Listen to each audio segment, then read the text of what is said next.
amigos da TV.com, pessoal do YouTube, estamos de volta com mais um Mundo do Vôlei. Numa semana bastante agitada na Superliga, com a grande final do feminino e mais uma rodada nas semifinais do masculino.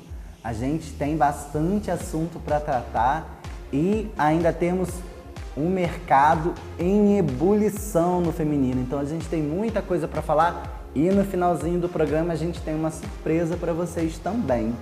Então a gente não vai perder tempo e vai direto para falar da última rodada das semifinais do masculino. Pois é, fechando em 3-0, o Cruzeiro derrotou o Campinas e eliminou a equipe paulista.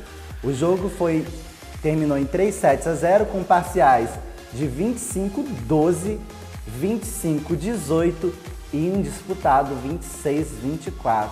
Pois é, foi a partida onde o Cruzeiro mais se sobressaiu diante do adversário. A gente teve o Leal novamente se destacando, fazendo 15 pontos, e o Felipe fazendo uma grande partida e ganhando o Viva Vôlei. E aí, dessa forma, o Cruzeiro carimba mais uma final. Pois é, o time mineiro está em mais uma final de Superliga e já desponta como grande favorito.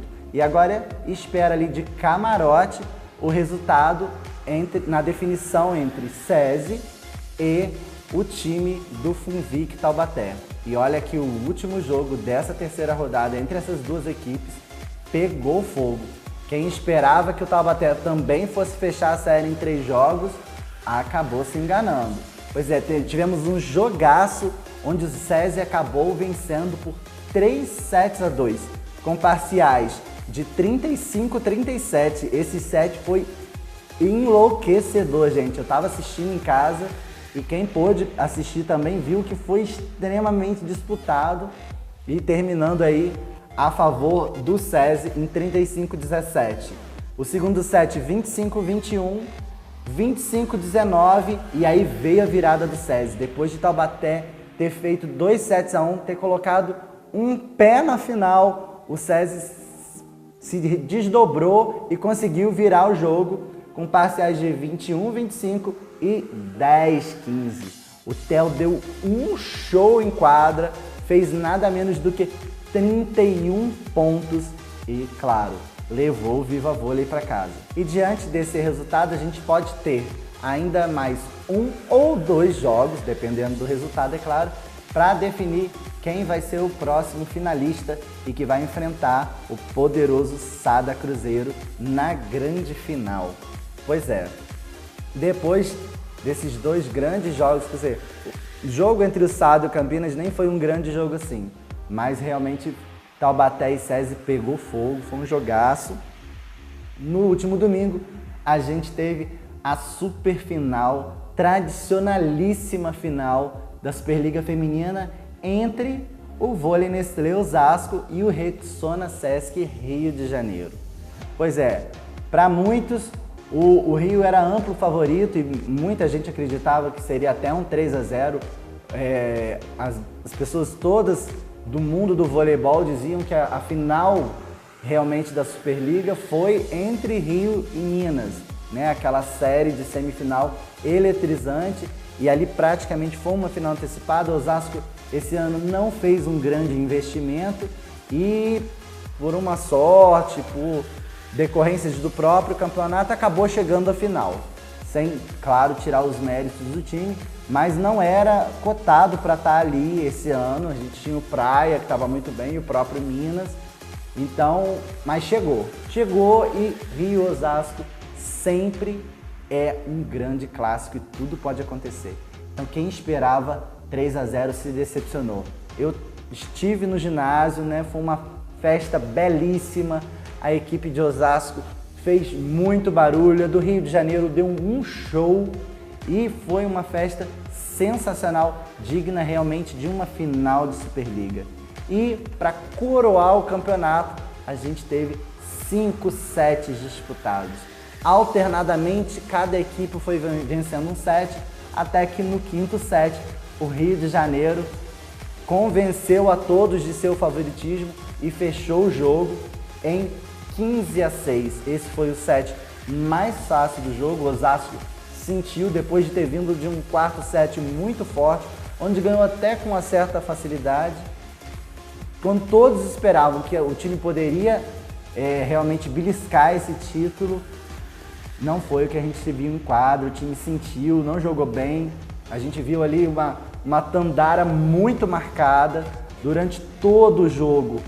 As opostas de Osasco se alternaram e, na verdade, nenhuma das duas convenceu, nem a Bielica, nem a Paula Borgo, né? Assim, a Bielica talvez bloqueando um pouquinho mais, sacando melhor, a Paula virando um pouquinho melhor as bolas, mas nenhuma das duas realmente fez a diferença que o time precisava, né? Então, a Paula muito marcada, o passe veio irregular, deu uma melhorada com a saída da Sérvia, né, da Malezevic, e a entrada da Gabizinha, que deu um show de defesas no Osasco.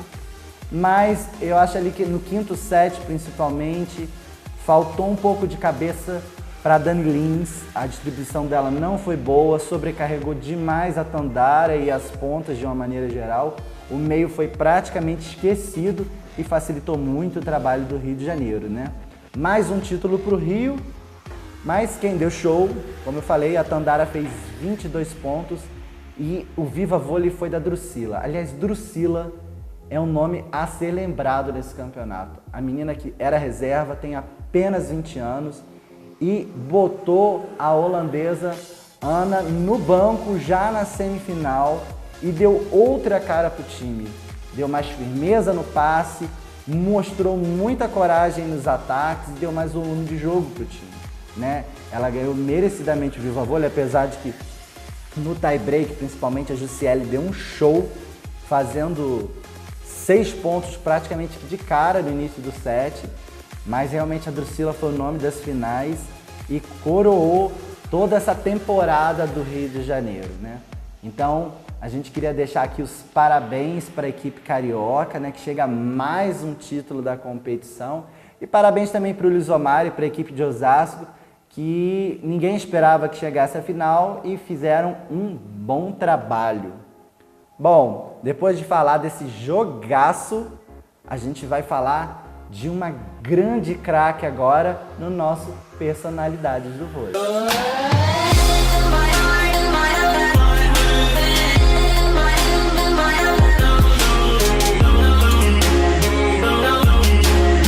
Mireia Luiz começou a disputar torneios internacionais pela seleção cubana em meados da década de 1980. Em 1986, ela já integrava o grupo que conquistou a medalha de prata no Campeonato Mundial de Praga e que incluía, em sua maioria, atletas de uma geração anterior, tais como Lazara Gonzalez, Norca Latamble, Tania Ortiz e Inês Molinetti. Seu primeiro grande triunfo teve lugar 3 anos mais tarde, quando levou a sua equipe à primeira conquista da Copa do Mundo, sendo eleita ainda a melhor atacante, MVP e uma das 6 melhores jogadoras do torneio. Após um decepcionante 4º lugar no Campeonato Mundial de 1990, a equipe caribenha conquistou pela 2ª vez consecutiva a Copa do Mundo. E Mireia foi mais uma vez eleita melhor atacante e uma das 6 melhores jogadoras do torneio. Sua grande consagração ocorreria, todavia, nos Jogos Olímpicos de Barcelona, quando o atacante foi um fator decisivo para que seu time chegasse à medalha de ouro, a primeira conquistada em toda a história do voleibol cubano. A partir de então, Mireia afirmou-se como líder de uma geração que virtualmente dominaria o esporte durante os anos 90, vencendo mais 2 campeonatos mundiais, 3 Olimpíadas, 2 edições do Grand Prix e uma Copa do Mundo. Até os Jogos Olímpicos de Atlanta, a jogadora era uma das principais forças ofensivas do time e recebeu diversas menções honrosas como melhor atacante em torneios internacionais. A partir de 1997, começou a ceder gradativamente espaço àquela que viria a ser sua substituta, Yumika Ruiz. Ainda atuava como frequência até o Campeonato Mundial de 1988, quando então suas participações dentro de quadra tornaram-se cada vez mais escassas. Em torneios importantes toda a vida, permanecia no banco de reservas, entrando em momentos delicados da partida e auxiliando o treinador na orientação das atletas mais jovens.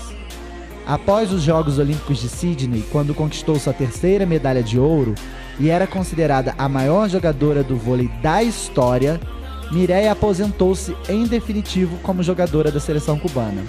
O anúncio oficial da aposentadoria aconteceu em 2 de março de 2001.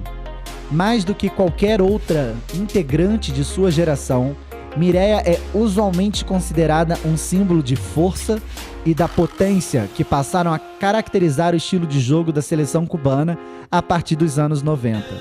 Apesar de possuir apenas 1,75 m de altura, estatura baixa para uma época em que muitas jogadoras de nível internacional chegavam a ultrapassar 1,90 m, ela era capaz de saltar mais de 1 metro do chão, atingindo em torno de 3,35 no momento do ataque.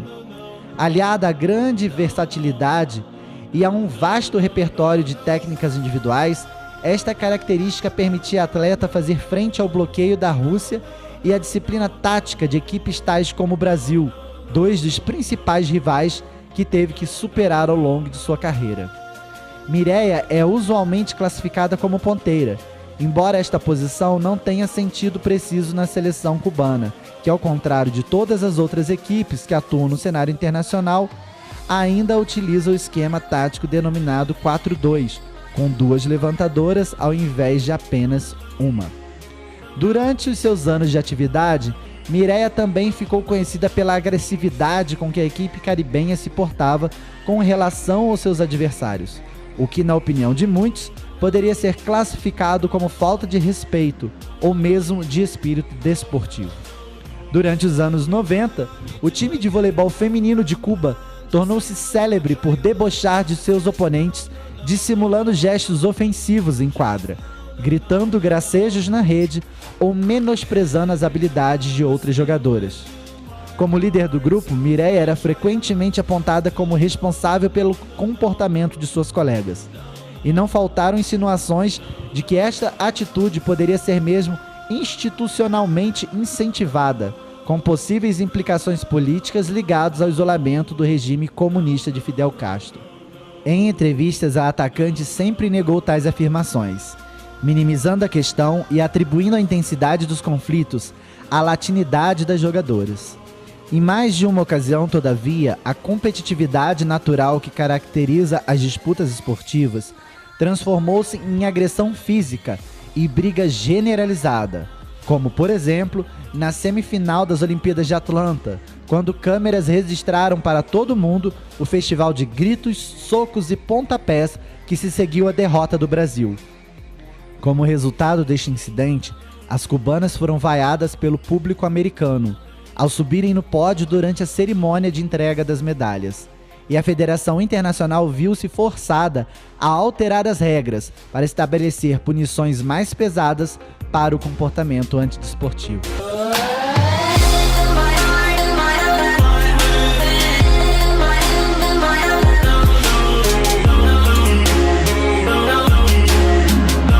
E depois da gente falar um pouco desse monstro sagrado que foi Mireia Luiz, uma das maiores atacantes do mundo de todos os tempos, sem dúvida alguma, a gente vai direto para o saque rápido.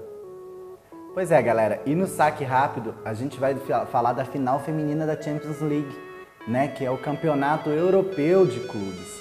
E ao mesmo tempo que a gente tinha a decisão do brasileiro, da Superliga Brasileira aqui, a gente teve a decisão da Champions lá na Europa, né, na Itália, onde o Vakif Bank de Istambul, da poderosa Tinzu, da carrasca do Brasil nas Olimpíadas, se sagrou campeão diante das italianas do Conegliano. Pois é, o Vakif fez 3-0, com parciais de 25-19, 25-13 e 25-23. A Tinzu teve uma atuação fantástica para variar, ela fez 22 pontos, com nada menos do que 58% de aproveitamento nos ataques. Deu um show dentro de quadra. Mais cedo, o time da brasileira Thaisa, o Exacibase, venceu a disputa do terceiro lugar, o time do Dinamo de Moscou, por 3-1, com parciais de 25-19, 19-25, 25-23 e 25-22. A Thaisa, obviamente, não esteve em quadra, né? Ela está se recuperando da lesão que ela teve no tornozelo e também do problema que ela apresentou no joelho já desde o início do ano. Então a Thaisa não pôde estar presente, mas as suas companheiras conseguiram vencer a partida e dedicar essa vitória, esse bronze na competição, né, para sua companheira lesionada. Bom, agora a gente vai para uma sessão que está pegando fogo nesse momento, principalmente no feminino. A gente vai para o mercado do vôlei. Bom, enquanto o mercado masculino ainda está bem devagar, o feminino está em ebulição. O Rio de Janeiro, que se sagrou campeão, já conseguiu renovar com a base da equipe. Depois de já ter fechado com a levantadora Roberta, algumas outras jogadoras já estão apalavradas com o time. São os casos da Drusila, que a gente falou agora há pouco, da central Jussiele e da líbero Fabi. Quem sai da equipe é a holandesa Ana e provavelmente a central Carol. Carol não fez uma grande temporada e deve deixar a equipe do Rio de Janeiro. Quem deve vir para o seu lugar, que já está fechada também com o time, é a ex-central do Brazilian, a Vivian. Pois é, Osasco foi vice-campeão, mas parece que vai sofrer uma grande reformulação na equipe. Ainda não se sabe se as estrangeiras ficam, mas a gente tem aí tanto a Dani Lins quanto a Camila Bright, que vão tirar um ano de folga por causa de gravidez. Ambas estão procurando engravidar, né? Dizem, inclusive, que a Camila já está até grávida, ainda não se confirmou oficialmente isso, mas as duas vão deixar o time. E tudo indica que quem pode vir para os seus lugares serão a Tássia, ex-líbero do Praia Clube, e a mais cotada para o lugar da Dani Lins hoje é a Macris, que era pretendida pelo Barueri de Zé Roberto. Então muita coisa ainda vai acontecer. A própria Tandara, que foi a grande referência do time, tem fortes propostas do exterior e ainda não renovou com a equipe. Então a gente vamos ficar de olho aí, porque muita coisa pode acontecer. O Praia, que a gente tanto falou na semana passada, vem se firmando como uma grande força, né? Já fechou com a Garay, ainda não é oficial, mas nos bastidores já é dado como certo. Renovou com as centrais Valeuska e Fabiana. Está praticamente certo também de levar a ponteira, também ex-atleta do Brasília, Amanda, que vai formar uma dupla muito interessante com a Garay.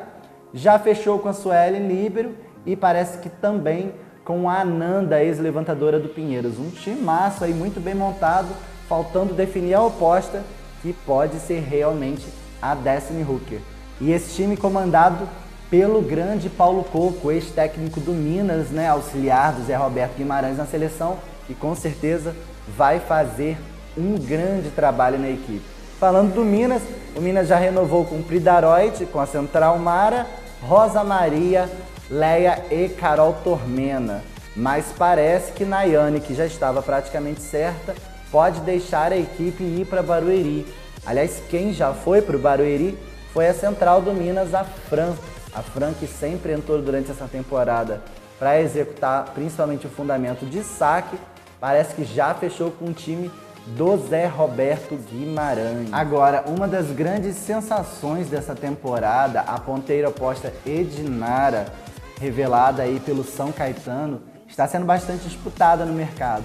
Tanto o Rio de Janeiro quanto o Barueri tem muito interesse na jogadora e que grande sorte dessa menina, né? Porque ela está despontando aí, fez uma grande Superliga e está sendo disputada nada mais, nada menos do que por Bernardinho e Zé Roberto Guimarães. Eu acho que é fechar o olho e ir na coragem, porque com certeza ela vai estar em excelentes mãos. É claro que o Rio de Janeiro hoje é um time muito superior ao Barueri, né? Tem uma estrutura muito maior, mas ser treinada por qualquer um desses dois é com certeza um sonho de qualquer atleta, né? Então a Edinara vem aí para escolher entre, a princípio, o Barueri e o Rio de Janeiro. E aliás, o Rio de Janeiro, a gente está surgindo uma novidade muito interessante, que é a possível contratação da oposta do Azerbaijão, a Polina Raminova. Pois é, ela que é recordista de pontos em uma partida mundial, ela pode vir a jogar no Rio de Janeiro. Ela está sendo muito cobiçada pela equipe do Rio de Janeiro. É uma jogadora relativamente nova, tem aí 27 anos e 1,98 m. E aí, se ela realmente vier para o Rio de Janeiro, a gente não sabe como que vai ficar a situação da Monique, né? Que é um dos talismãs da equipe, que fez uma grande Superliga, mas seria um grande reforço para a equipe carioca. Bom, vamos continuar ligado aí que o mercado ainda tem muita especulação, a gente tem pouca coisa concreta, mas muito já está se falando e com certeza daqui para frente, com o fim do torneio, as coisas vão se concretizar com maior velocidade, né? Então a gente vai ter muita novidade, principalmente na semana que vem. Bom, mas enquanto a gente não tem mais novidades no mercado, a gente agora vai para a nossa agenda. Pois é, essa semana a gente pode ter 1 ou 2 jogos na nossa agenda.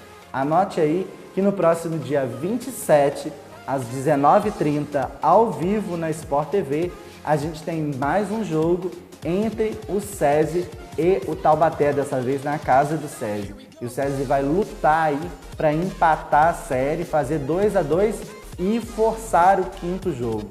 Lembrando que se o Taubaté vencer, já vai ser o novo finalista que enfrentará o Sada Cruzeiro na grande final. Caso dê SESI, o próximo jogo vai ser no dia 1º de maio, no feriado, dia do trabalhador, e aí sim, na casa do Taubaté, às 19 horas, também ao vivo na Sport TV. Você não pode perder esses jogos, porque o último, no final de semana, foi eletrizante e com certeza esses também serão. Bom, antes da gente se despedir hoje, a gente tem uma surpresa para vocês que eu trouxe do Rio, da partida da final. A gente vai estar sorteando entre todas as pessoas que curtirem a nossa página no Facebook, que está aqui embaixo, tá? É o @Face Mundo do Vôlei, tá? Vai lá, entra, curte a nossa página que a gente vai estar sorteando e divulgando no próximo programa uma camisa. É, uma camisa da torcida do Osasco. Olha que camisa linda, galera. Pois é, essa camisa vai estar sendo sorteada. É a camisa da família Nestlé. Isso, da torcida de Osasco. Vai estar sendo sorteada para você que curtir a nossa página no Facebook. Então corre lá no Facebook, nesse endereço que a gente já mostrou aqui embaixo. Curte a nossa página que no próximo programa a gente vai estar divulgando o vencedor ou a vencedora dessa promoção que vai ganhar essa camisa da torcida de Osasco. Um presentão aí do mundo do vôlei para você. Você não pode perder, né? Não custa nada, vai lá e curte a nossa página, que vai ser uma maneira até mais fácil de você estar acompanhando a gente na rede social, né? Bom, a gente vai ficando por aqui hoje e fiquem atentos aí nos jogos que eu falei da semifinal masculina e nas novidades que a gente também vai trazer na semana que vem no mundo do vôlei. Então, até semana que vem, um beijo grande e até lá!